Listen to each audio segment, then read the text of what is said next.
వెళదామా? చలి చంపుతుంది ఈరోజు. వెంటనే వేడిగా ఏదైనా పడాలి. తొందర పెట్టింది. ఇంకొద్దిసేపు కూర్చుందాం మనోజ్ఞ అలసటగా అన్నాడు. ఆశ్చర్యంగా చూసింది. సాధారణంగా తను అలసిపోతుందని గాని అతనెప్పుడూ ఆగడంత తొందరగా. భరద్వాజ, ఏమైంది అలా ఉన్నారు? ఎలా ఉన్నాను? అన్యమనస్కంగా అడిగాడు. డల్గా. కోయా కోయా టైపులో. రాత్రి పార్టీలో లేట్ అయిందా? అడిగింది. "ఉహుం, త్వరగానే వచ్చేసామే" సాలోచనగా అన్నాడు. రాత్రి మొత్తం మనోజ్ఞే తన ఆలోచనల్ని ఆక్రమించేసుకుని నిద్రపోనీలేదని ఎలా చెప్తాడు? అవునా? మరి నాకు ఫోన్ ఎందుకు చేయలేదు? త్వరగా వస్తే చేస్తానన్నారుగా? దబాయింపుగా అడిగింది. చనువుతో ఆమె తీసుకునే అధికారము అందమే. వచ్చాను గాని ఐ వాజ్ విత్ జయంతి. ఆగాడు. ఆమె వైపు ఒకసారి చూసి హోల్ నైట్ అన్నాడు నెమ్మదిగా. అవునా?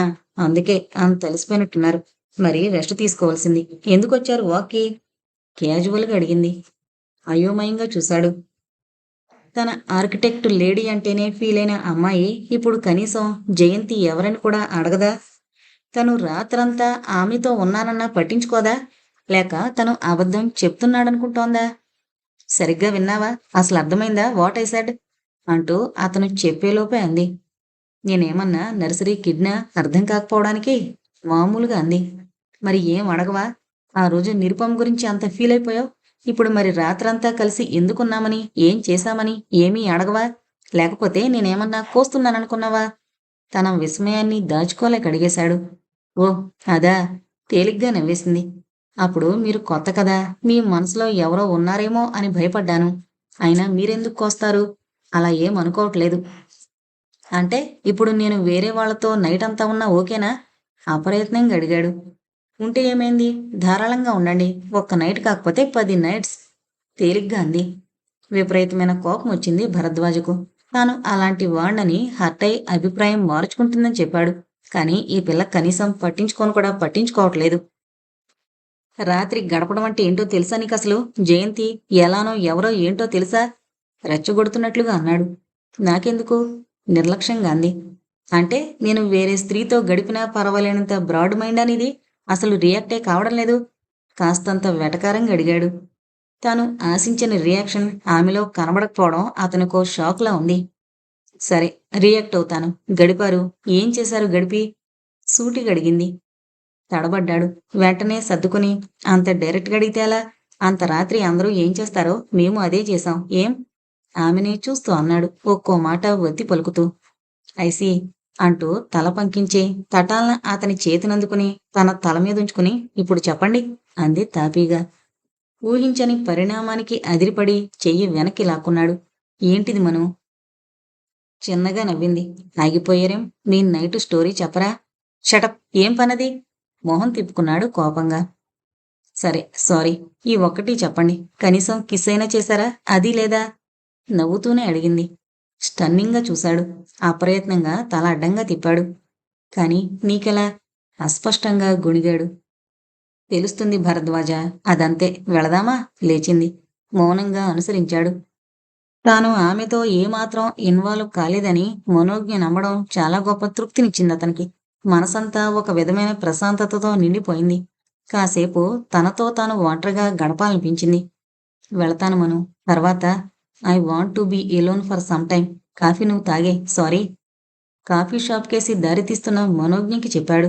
అతని వైపు చూసి అర్థం చేసుకున్నట్టుగా తల ఊపింది. మెల్లగా అక్కడ్నుంచి కదిలాడు. 4 అడుగులు వేశాక వినిపించింది ఆమె గొంతు. భరద్వాజ అంటూ. ఆగి వెనక్కి చూశాడు. థాంక్స్ మనస్ఫూర్తిగా చెప్పింది దూరం నుంచే. తలూపాడు. ఎందుకని అడగలేదతను. అతని మనసుకి తెలిసిందెప్పుడో. ఈ ప్రపంచంలో మనం ఎవరో తెలిసిన వాళ్ళు చాలామందే ఉంటారు. కానీ మన మనసేంటో తెలిసిన వాళ్ళు కనీసం ఒక్కరైనా ఉండడం మాత్రం చాలా గొప్ప అదృష్టం. మన్మధుడే బ్రహ్మను పూని సృష్టించాడేమో గాని.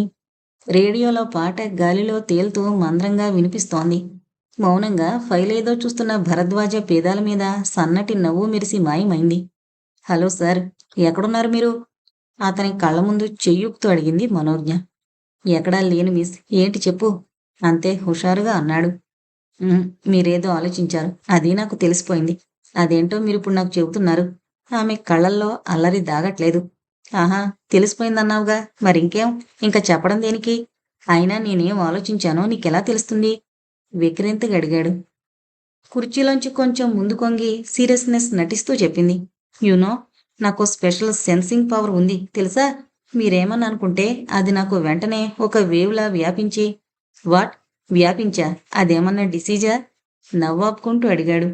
చిన్నగా తల కొట్టుకుని బాధ నటిస్తూ అంది. ఈ డాక్టర్ బుద్ధి ఎక్కడికి పోతుంది చెప్పండి? అదే వా I mean to say travel చేసి తెలుగులో కాస్త వీకు. ప్రయాణించి తల్లి, కాస్త కాదు కిలోల లెక్కన వీక్ అంటారు. నా దగ్గర ట్యూషన్ చెప్పించుకోరాదు? ఓకే ఓకే, మీరు నన్ను డీవేట్ చేసేస్తున్నారు. ఇలా అయితే నేను చెప్పను పోండి. కోపం నటిస్తూ అంది. సరే సరే, అసలు డీవేట్ చేయను. చెప్పు వింటాను. ఫైలు పక్కన పెట్టి బుద్ధిమంతుల్లా చేతులు కట్టుకుంటూ అన్నాడు. Okay then, that's like a good boy అంటూ లేచొచ్చి అతని పక్కనున్న కుర్చీలో కూర్చుంది. చూపుడు వేళ్ళు అతని నుదుటిపై ఆనించి, ఇక్కడ మీరేమన్నా అనుకోగానే మీ కళ్ళల్లో చిన్న కదలికొస్తుంది అంటూ వేళ్ల కొసలతో అతని కళ్ళు మూసింది. దాంతో భరద్వాజ అప్రయత్నంగా నిటారయ్యాడు. నెమ్మదిగా వేళ్లతో అతని ముక్కు కొసని పట్టుకుని, ఇక్కడ శ్వాస స్పీడప్ అయిపోతుంది అంటూ ఆమె వేళ్లు మెల్లగా అతని పెదవుల మీదకి జారాయి. ఏదో అనబోయాడు. పెదవులు కదిలాయి కాని మాట బయటికి రాలేదు. గుండె వేగంగా కొట్టుకోవడం తెలుస్తోంది. అదేమీ పట్టనట్టు ఆమె కొనసాగించింది. మీ లిప్స్ లైట్ గా వణుకుతాయి అండ్ అతని కంఠం మీద మునివేళ్లతో మీటినట్టుగా స్పృశిస్తూ ఇక్కడ మాటలాగిపోతాయి. ఆమె వేలికొసలు నెమ్మదిగా అతని ఛాతీ మీద ఆగాయి. మెల్లగా మొత్తం అరచేతిని అతని ఎదకానించి వణికే గొంతుతో అంది. ఇక్కడ్నుంచి మీ మనసు నా మనసుకి వేవ్స్ పంపిస్తుంది. సరిగ్గా ఇప్పట్లానే. నేను చెప్పనా ఇప్పుడు మీరు ఏమనుకుంటున్నారో? పల్చటి కుర్తా మీద నుంచి ఆమె స్పర్శ మతి చెదరగొడుతుంటే తనని తాను నిగ్రహించుకుంటూ చెప్పు అన్నాడు అతి కష్టం మీద. మెల్లగా కళ్ళెత్తి అతని కళ్ళలోకి సూటిగా చూసింది. అందుకోవడానికి చెయ్యి కూడా సాచనక్కర్లేనంత దగ్గరగా ఉంది ఆమె మొహం. ఆమె కళ్ళల్లో ఇష్టం స్పష్టంగా తెలుస్తోంది. చెప్పమంటారా భరద్వాజ? ఆమె స్వరంలో లీలగా తెలుస్తున్న మార్పు. ఆమె వంక ఒకసారి తదేకంగా చూశాడు. ఆమెలో ఇష్టాన్ని మించిందేదో కనిపిస్తోంది. మోహమో మాయో. చప్పున కళ్ళు తిప్పుకున్నాడు. ఆమె చేతిని తన మీద నుండి తీసేస్తూ ఏంటిది మనోజ్ఞ, చిన్నపిల్లలా? మందలింపుగా అంటూ లేవబోయాడు. చటుక్కున అతని చేతిని పట్టుకుని ఆపుతూ చిన్నపిల్లలా కాదు భరద్వాజ, మీకు తెలుస్తోంది. కావాలంటే మీరు వినండి నా మనసేం కోరుకుంటుందో అంటూ అతను రియాక్ట్ అయ్యేలోపు తటాలన అతని చేతిని తన గుండెలు కానించుకుంది. ఆమె చర్యకి ఆ స్పర్శకి ఒక్కసారి వివసుడై వెంటనే తమాయించుకున్నాడు. అంతలోనే షాక్ తగిలినట్టు చెయ్యి వెనక్కి లాక్కుని విసురుగా లేచాడు. మనోజ్ఞ, వాట్ ఈస్ దిస్? కోపంగా అరుస్తూ ఆమె వైపు చూశాడు. అలాగే కూర్చుని తన విశాలమైన కళ్ళని మరింత విప్పార్చుకుని తననే చూస్తున్న ఆమెను ఏమనాలో అర్థం కాక ఆగిపోయాడు. ఏమైంది భరద్వాజ? అల్లరిగా అడిగింది అతని ఇబ్బంది గ్రహించి. ఇక ఏమంటాడు, ఏమడుగుతాడు? ఏమీ అనలేక ఆమె కేసి చూసి ఏంటిదంతా మనోజ్ఞ అలా తడబడ్డాడు. సెన్సింగ్ పవర్ భరద్వాజ, కొంటిగా అంది. నో మను, తప్పదు ఆమెని ఆపడం. ఇలాగే శృతిమించితే ఏదో ఒక రోజు మనసు వశం తప్పడం ఖాయం. చూడు, ఇదంతా ఏం వద్దనుకున్నాం కదా. వద్దు మనోజ్ఞ, నేను చెప్పేది జస్ట్ ఫ్రెండ్స్ లా ఉందామని అనుకున్నాం కదా. మరిప్పుడు చప్పున లేచి ఇంకేదో అనబోతున్న అతని నోటికి తన చెయ్యి అడ్డం పెట్టింది. వద్దని నేను అనుకున్నాను భరద్వాజ. మీరు అడిగినట్టే చాలా మామూలుగా ఈ కొద్ది రోజులు గడిపి ఫ్రెండ్లీగా విడిపోదామనుకున్నాను. కానీ కానీ నేను మీ మాట వినాలనుకున్నా నా మనసు నా మాట వినడం లేదు. నేనేం చేయను? మీ కళ్ళు చెప్తున్నాయి నాకు నేనంటే మీకు చాలా ఇష్టమని. మీ ప్రతి గెస్చర్లో తెలుస్తోంది నాకు మీరు ఒప్పుకోరని. కానీ I want to be loved by you Bharat. I want to I want to make love to you. Want be with you. ఇంకా మీకు చాలా చాలా దగ్గరగా ఉండాలనిపిస్తోంది. మిమ్మల్ని తాకాలని మీతో ఆగిపోయింది. ఆమె కళ్ళల్లోంచి నీళ్లు జలజల రాలాయి. ఇది ఇది లస్ట్ కాదు. ఇన్ఫాచ్యుయేషన్ అంతకన్నా కాదు. మీకు తెలుసు భరద్వాజ, మీకు తెలుసు. ఎందుకంటే నా మనసు చెప్తోంది. మీరు ఇదే బాధ అనుభవిస్తున్నారని. I know that, I know it అంటూ ఏడుస్తూ లేచి ఒక్క పరుగున అక్కడి నుంచి వెళ్ళిపోయింది. ఒంట్లో శక్తి మొత్తం ఎవరో ఊదేసినట్టు అలాగే నిస్తేజంగా కుర్చీలో కూలబడ్డాడు. చేతులతో మొహాన్ని ఒత్తుకున్నాడు. She knew it. తను దాచాలనుకున్నాడు, నటించాలనుకున్నాడు. ఈ బాధని తనే మొయ్యాలనుకున్నాడు. పాపం ఆ పిల్ల వయసంతని ఇదంతా తట్టుకోవడానికి. నీ కన్నీళ్ళకి నేనేం జవాబివ్వను. Oh my Angel. నీ దృష్టిలో నేను మూర్ఖుణ్ణా? ఎంతో ఇష్టంగా నువ్వందించే ప్రేమామృత భాండాన్ని కాదనుకుంటున్న పిచ్చివాణ్ణా? నా ప్రాణం నువ్వని పైకి ఒప్పుకోలేని అహంభావినా? నీ ప్రేమని పట్టించుకొని స్వార్థపరుణ్ణా? ఎవరిని? నేనెవరిని? అవును, నాది స్వార్థమే. నేను ఎంతగానో ప్రేమించే నీ జీవితం బాగుండాలన్న స్వార్థం. నా ప్రేమని నీ ముందు ఆవిష్కరిస్తే నువ్వు మైమరిచిపోతావు. అందర్నీ కాదని నా కోసం వచ్చేస్తావు. నీకు నేనెంత కావాలో నాకు తెలుసు మను. కానీ అంతగా ప్రేమించే నీకు నేను ఏమివ్వగలను? నీకో అందమైన జీవితాన్నివ్వలేను. ఒక చక్కటి యువకుడి నీడలో ప్రశాంతంగా మొదలవ్వాల్సిన నీ జీవిత ప్రయాణాన్ని రాక్షసుల్లా కబళించలేను. నిన్ను వదులుకోనూ లేను. కాదు, జీవితాంతం నీకే కష్టమూ రాకూడదు. అది నా వల్ల అసలే కాకూడదు. పిచ్చిపిల్ల, నేను దొరకలేదనే ఈ బాధ కొన్నాళ్లే. కానీ నువ్వు కోరింది జరిగితే కొద్ది రోజుల సంతోషం తర్వాత జీవితమంతా చీకటే. మరి నేను ప్రేమించే నీకు, నాకు పునర్జన్మనిచ్చిన నీకు నేనెలా అంత బాధనివ్వను మనోజ్ఞ? ఎలా? కానీ కానీ మను, నీపై క్షణక్షణం పెరిగిపోతున్న ఈ ప్రేమని నేను మోసేదెలా? సార్, పాణి గొంతు వినిపించి నెమ్మదిగా తలెత్తాడు. పాణి కళ్ళల్లో ఆశ్చర్యం కొట్టొచ్చినట్టు కనిపిస్తోంది. బహుశా మనోజ్ఞ ఏడుస్తూ వెళ్లడం చూసుంటాడు. Any problem sir? సందిగ్ధంగా అడిగాడు పాణి. తల అడ్డంగా తిప్పాడు భరద్వాజ. ఓసారి అతన్ని పరికించి చూసి వెళ్లబోయాడు. నాకన్నా చిన్నమ్మాయిని పెళ్లి చేసుకుంటే? భరద్వాజ కంఠం వణికింది. పాణి షాకింగ్గా వెనక్కి తిరిగాడు. సార్ అంటూ. పాణికేసి చూడట్లేదు భరద్వాజ. నిర్లిప్తంగా తన అరచేతుల వంక చూసుకుంటూ మళ్ళీ అడిగాడు. నాకంటే 22 ఏళ్లు చిన్నమ్మాయిని చేసుకుంటే ఏమవుతుంది పాణి? నమ్మలేనట్టు చూశాడతను సంభ్రమంగా. ఏం కాదు సార్, ఏమీ కాదు. మనం అనుకుంటాం గాని మనసులు కలిసిన పెళ్లిళ్లే చాలా గొప్పవి. వయసుదేముంది సార్? అసలు అదో పెద్ద అడ్డంకే కాదు. అయినా అలా ఎంతోమంది చేసుకున్నారు అంటూ కొన్ని ప్రేమ కథలు చెప్పాడు. మౌనంగా అన్నీ విన్నాడు భరద్వాజ. కానీ లోకం తెలియని అమ్మాయిని మాయమాటలతో ట్రాప్ చేసి పెళ్లి చేసుకున్నాడు జేకే. కామంతో కళ్ళు మూసుకుపోయి అని అందరూ. ఆగిపోయాడు భరద్వాజ. అతని కళ్ళల్లో అంతులేని వ్యధ. అవే మాటలు సార్. ట్రాప్ చేసి అవసరం తీర్చుకుని వదిలేస్తే తప్పు గాని పెళ్లి చేసుకుంటే ఏం తప్పు? అయినా ఎవరు సార్ ఆ అందరూ? 4 రోజులు మాట్లాడుకుని మరో హాట్ టాపిక్ రాగానే మర్చిపోయే వాళ్ళ కోసం ప్రేమని, ప్రేమించే అమ్మాయిని జీవితాంతం వదులుకోవడం మూర్ఖత్వమే అవుతుంది. కామంతో కళ్ళు మూసుకుపోవడం ఏంటి సార్? అసలు ప్రేమకి పరాకాష్ట కామమేనని మన శాస్త్రాలే ఘోషిస్తున్నాయి. ప్రేమ లేని కామం తుచ్చమైంది, కానీ ప్రేమ నిండిన హృదయానికి కామం కూడా ఒక ఎక్స్ప్రెషన్ లాంటిది. అయినా మనసులో ప్రేమని పూర్తిగా వ్యక్తీకరించే భాష ఈ ప్రపంచంలోనే లేదు. లోతైన భావాల్ని మాటల కంటే స్పర్శే బాగా చెప్పగలదు. దాన్ని మించిన ఎక్స్ప్రెషన్ లేదు. అనవసరమైన అపోహలతో ప్రేమించిన అమ్మాయిని వదులుకోకండి. ఇది మీ అసిస్టెంట్గా కాదు, స్నేహితుడిగా చెప్తున్నాను. అయినా ప్రేమకి వయసుకి సంబంధం లేదని మన పురాణాలేంటి, చరిత్రేంటి, అసలు ఈ ప్రపంచం మొత్తం ఒప్పుకునే ఓ ప్రేమ జంటే నిరూపిస్తోంది. అసలు ఈ సృష్టిలో ప్రేమన్నా కామమన్నా వాళ్ళిద్దరి పేర్లు చెప్పకుండా ఉండలేరు. వారి చరిత్ర ప్రేమమయం. వయసు తారతమ్యాలు వారి మధ్య రాలేకపోయాయి. వారి కథే ఓ రసరమ్య ప్రేమ కావ్యం. ఉద్వేగంగా చెప్పాడు పాణి. ఎవరు వాళ్ళు? భరద్వాజ గొంతులో విస్మయం. చిన్నగా నవ్వాడు పాణి. రాధాకృష్ణులు. Good evening. మనోజ్ఞ పలకరింపుతో ఒక్క ఉదుటున లేచాడు కుర్చీలోంచి. నీలిరంగు చీరలో సంధ్యాదేవతలా ఉందామె.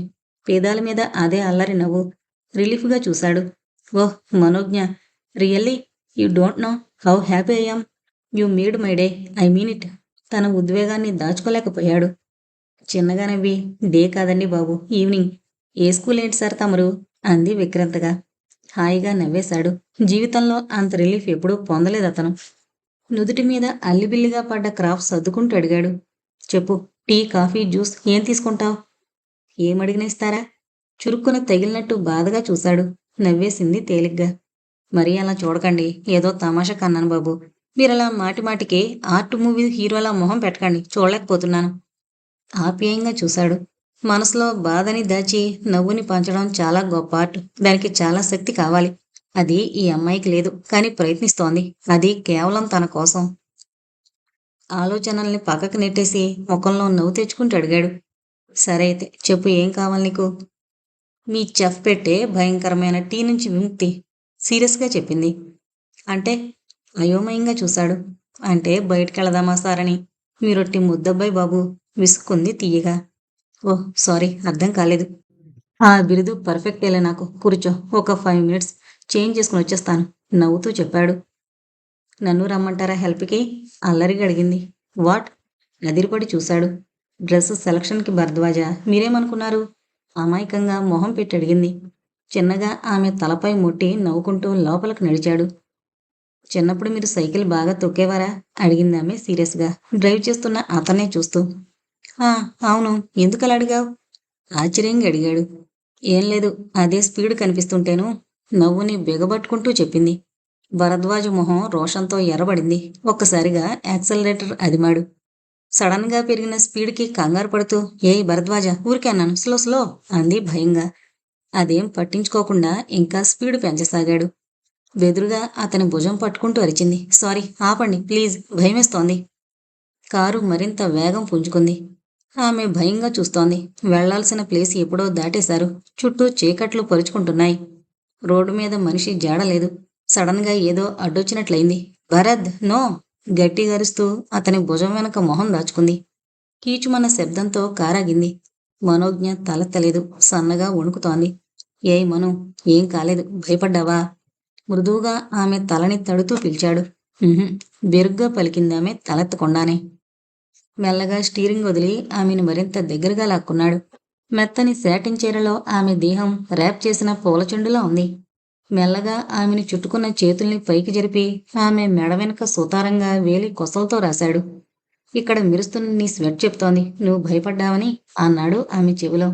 ఆశ్చర్యంగా తలెత్తింది. ఆమె ముఖం మీద చెదిరిన ముంగురుల్ని సవరిస్తూ అన్నాడు. ఇవిగో ఈ కురులు చెప్తున్నాయి నువ్వు బెదిరిపోయావని అంటూ నవ్వాడు.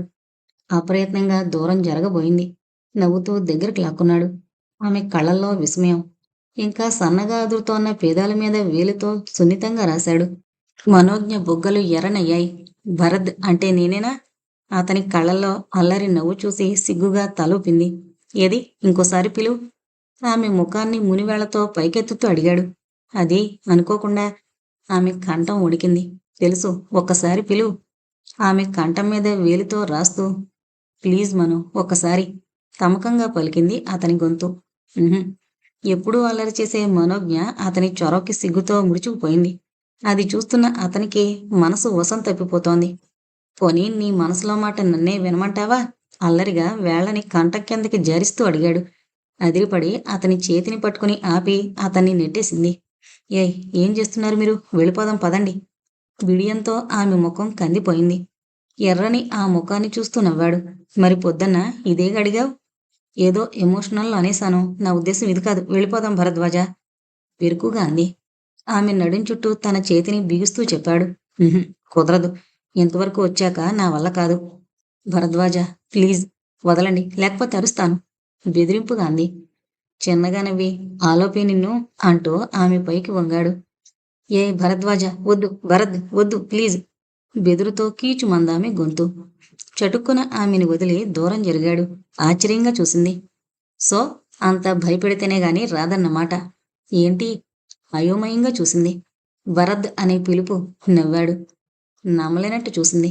అంటే మీరు మీరు ఆగిపోయింది. ఏమడగాలో తెలియక. సో, ఎలా కనబడ్డాను మిస్? ఎవరూ లేని చోటికి తెచ్చి అఘాయిత్యాలు చేసే రౌడీ మినిస్టర్లాగానా? నవ్వుతూ ప్రశ్నించాడు. తల అడ్డంగా ఊపింది. ఆమెకి షాక్‌తో మాటలు రావట్లేదింకా. సారీ మనోజ్ఞ. పొద్దున్న విన్నాను భరత్ అని. ఆ పిలుపు ఎంతో బాగా అనిపించింది. ఇందాక మళ్ళీ భయంలో పిలిచావు కదా, ఇంకొంచెం భయపెడదామని కాస్త ఓవర్ చేశాను. సారీ అంటూ కారు రివర్స్ చేశాడు. కాఫీ షాప్ చేరాక కారు దిగబోతుంటే చెప్పాడు గిల్టీగా. ఐయామ్ సారీ మను. నీకో విషయం చెప్పాలి. ఇట్స్ నాట్ ఎంటైర్లీ భయపెట్టడానికే కాదు. యాక్చువల్లీ భయపెడదామని స్టార్ట్ చేశాను. కాకపోతే ఒక్క మూమెంట్‌కి, అంటే I wanted to feel your tender touch. Sorry. మళ్ళీ మరీ అలా అడ్వాంటేజ్ తీసుకోవడం బాలేదనిపించి ఆగాను. కానీ you are very tempting. I mean ఛ! మరీ మేనర్లెస్ వెధవలా బిహేవ్ చేశాను. సారీ. అలా భయపెట్టి దగ్గరవడం చాలా తప్పే. కానీ నా వల్ల కాలేదు రెసిస్ట్ చేసుకోవడం. I mean sorry. అలాంటి వర్డ్స్ యూజ్ చేసినందుకు. ఐ మీన్ నాకేం మాట్లాడాలో కూడా తెలీదు రియల్లీ. చటుక్కున కదిలిందామె. ఏమవుతుందో అర్థమయ్యేలోపు అతని ముఖాన్ని దగ్గరగా తీసుకుని గాఢంగా అతని పెదవుల మీద ముద్దు పెట్టుకుంది. అతను ఆ షాక్లోంచి తేరుకునేలోపే కారు దిగి కాఫీ షాపులోకి వెళ్ళిపోయింది. ఆ మధురమైన అనుభూతి నుంచి తేరుకోవడానికి కొద్దిసేపు పట్టింది భరద్వాజ్‌కి. అప్రయత్నంగా వ్యూ మిర్రర్‌లో తన ముఖం చూసుకున్నాడు. ఆమె పెదవుల తడితో తన పెదాలు బ్రైట్‌గా మెరుస్తున్నాయి. ముఖంలో ఎప్పుడూ లేనంత ఆనందపు కాంతి. ఔట్ జేకే, క్లీన్ బోల్డ్ నువ్వు అనుకుని సన్నగా నవ్వుకున్నాడు తనలో తానే. టాపీగా దిగి కాఫీ షాపులో అడుగుపెట్టాడు. ఏమీ ఎరగనట్టు సీరియస్‌గా మెనూ చూస్తోంది మనోజ్ఞ. తన రాక గమనించి ఎర్రబడ్డ ఆమె ముఖం ముందు అక్కడి లైట్ల వెలుగులు వెలవెలబోయాయి. Hot or cold sir? Bearer సడన్‌గా అడిగేసరికి ఉలిక్కి పడ్డారిద్దరూ. ముఖాలు చూసుకుని పెద్దగా నవ్వేశారు. వాళ్ళెందుకలా నవ్వుతున్నారో అర్థం కాక బేరర్ తెల్లబోయాడు. అతనికి ఆర్డరిచ్చి పంపేసి మనోజ్ఞ వంక చూశాడు. కళ్ళు దించుకుంది. మనోజ్ఞ మృదువుగా పిలిచాడు. చెప్పండి బిడియంగా అంది. ముందు కొంగాడు. You are the most beautiful one I have ever seen అన్నాడు మెల్లగా. థ్యాంక్ యూ సో మచ్ చెప్పింది మనస్ఫూర్తిగా. సార్ ల్యాప్టాప్లో ఏదో ఇన్ఫర్మేషన్ చదువుతున్న భరద్వాజ విసుగ్గా తలెత్తాడు. ఏంటి శరత్, సాయంత్రం వరకు డిస్టర్బ్ చేయొద్దన్నానా? సారీ సార్, మీకోసం ఆనంద్ గారొచ్చారు. అపాయింట్మెంట్ లేదు, అయినా ఓసారి అర్జెంటుగా కలవాలని. ఎవరు? ఆనందా? పంపించు వెంటనే చెప్పాడు. డిస్టర్బ్ చేశానా? సోఫాలో కూర్చుంటూ అడిగాడు ఆనంద్. నోనో, చాలా రోజుల నుంచి యాంవే కదా. ఏదో జస్ట్ కాస్త వర్క్ ఉంటే చూస్తున్నాను. రొటీన్ వర్కే. చెప్పు ఏం తీసుకుంటావు? కాఫీ, జ్యూస్ అంటూ క్యాజువల్గా అడుగుతున్న భరద్వాజ్ వైపు ఆశ్చర్యంగా చూశాడు. ఏమీ వద్దు సార్. భలే వాడివే, ఫస్ట్ టైం వచ్చావు. లేదంటే ఇంకేమన్నా తీసుకుంటావా? స్పెషల్గా స్కాచ్ వైన్ నవ్వాడు. అయ్యో వద్దు సార్, కాఫీ చెప్పండి చాలు ఇబ్బందిగా అన్నాడు. ఇంటర్కంలో కాఫీ ఆర్డర్ చేసి ఆనంద్ వైపు తిరిగాడు. తలంచుకుని అనీజీగా చాలా బెరుకుగా కనిపిస్తున్నాడు అతను. ఒక్కసారి పరీక్షగా అతన్ని చూసి, సో చెప్పు ఇంకేంటి సంగతులు? ఆ రోజు రాత్రి బ్లడ్ ఇవ్వడానికి వచ్చినప్పుడు సరిగ్గా మాట్లాడడం కుదరలేదు. సో ఎలా జరుగుతున్నాయి మీ సెషన్స్? ఈరోజు సెమినార్కి వెళ్ళలేదా? ఏమైంది ఆనంద్? ఏం ఆలోచిస్తున్నావు? ఎనీ ప్రాబ్లం అడిగాడు. మీకు నా మీద కోపం లేదా, లేక పైకి చూపించట్లేదా అన్నది నాకు నిజంగా అర్థం కావట్లేదు సార్ మెల్లగా అన్నాడు. నీ మీద కోపమా? దేనికి? తెల్లబోతూ అడిగాడు. ఈసారి ఆశ్చర్యపోవడం ఆనంద్ వంతైంది. అదేంటి సార్ అలా అంటారు? అంతమందిలో అవమానించాను, మీకు కోపం రాలేదు? ఓహ్, అది ఇంకా గుర్తుపెట్టుకున్నావు నువ్వు. ఏదో మాటల్లో కాస్త వేడెక్కువైంది. మనం మనుషులం, ఋషులమేమీ కాదు కదా. అనుకోకుండా జరుగుతుంటాయి అలాంటివి. Leave it. నేను నేను అనుకోకుండా అనలేదు సార్, కావాలని అన్నాను. మిమ్మల్ని డీగ్రేడ్ చేయడానికి అన్నాను. ఇప్పుడు కూడా కోపం లేదా? తలంచుకుని అడిగాడు. సూటిగా చూశాడు. ఊహించాను, కానీ కారణం అర్థం చేసుకోగలను. అయినా నువ్వు అన్నవన్నీ నిజాలే కదా. వదిలే ఆనంద్. నన్ను క్షమించగలరా? I am sorry. నలుగురిలో అవమానించి ఇలా విడిగా వచ్చి చెప్తున్నాననుకోకుండా నన్ను హే ఆనంద్, తప్పు. మరీ అలా మాట్లాడుకో. It was just an awkward moment. నా మనసులో ఏమీ లేదు, నిజం. అయినా నువ్వు నవ్వుతూ సెటర్స్ వేస్తుంటేనే బాగుంటావు. ఇలా క్షమించడాలవి సూట్ అవ్వట్లేదు నీకు. చిరునవ్వుతో అతన్ని చూస్తూ చెప్పాడు. రిలీఫ్గా చూశాడతను. థ్యాంక్స్. మను చెప్పింది 100% నిజం సార్. మీరు యు ఆర్ రియల్లీ గ్రేట్. అంతొద్దు.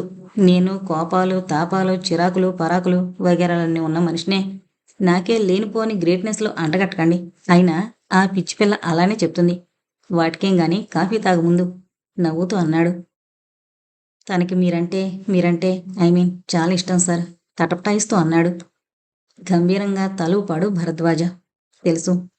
కొద్ది క్షణాల ఇబ్బందికరమైన నిశ్శబ్దం తర్వాత అన్నాడు ఆనంద్. నెక్స్ట్ గురువారం నా బర్త్డే సార్. ఆహా, గుడ్. మీరు రావాలి తప్పకుండా. చిన్న పార్టీ ఉంది.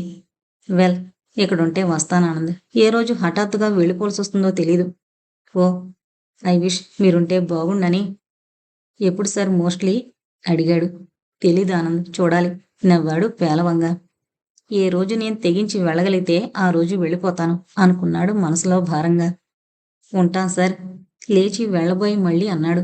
మనుకి తెలుసా సార్, అదే మీరు వెళుతున్నారని? లేదు, చెప్పాలి. ఆ తర్వాత సరిగ్గా వారానికి మను బర్త్డే.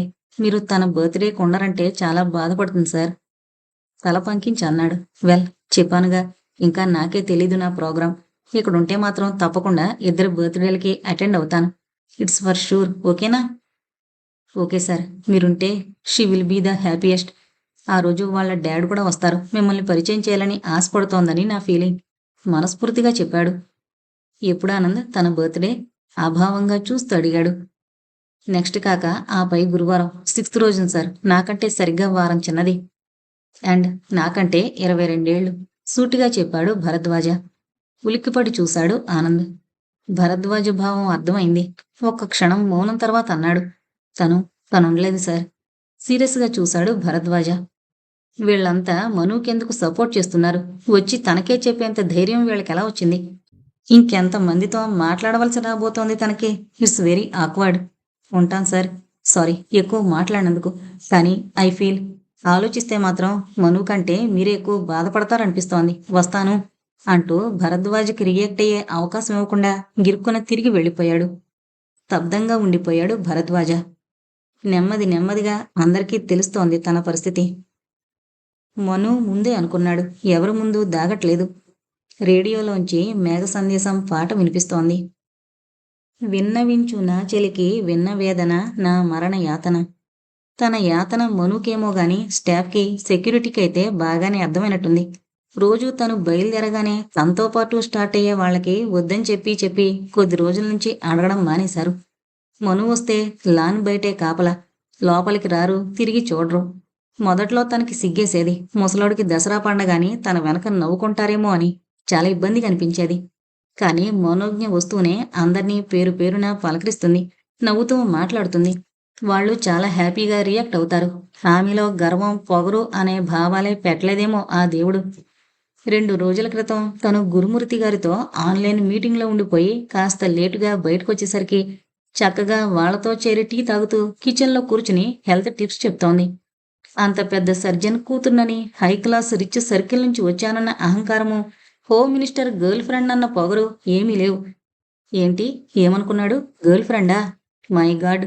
మను గాలి బాగానే తగిలినట్టుంది. తల విదిల్చాడు.